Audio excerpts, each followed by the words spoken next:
এই মুহূর্তে চট্টগ্রাম নিউ মার্কেটের গোল চত্বরের দৃশ্য এটি।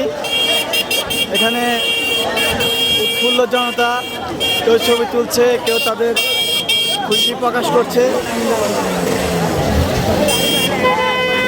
এটা চট্টগ্রাম নিউ মার্কেট এলাকার বর্তমান অবস্থা।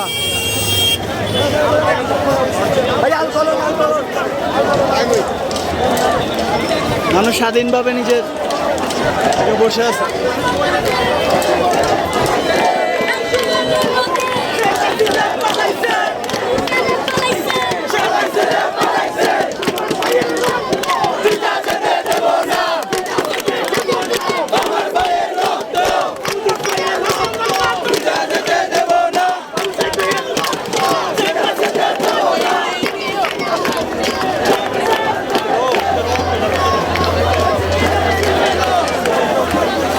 উৎফুল্ল জনতা।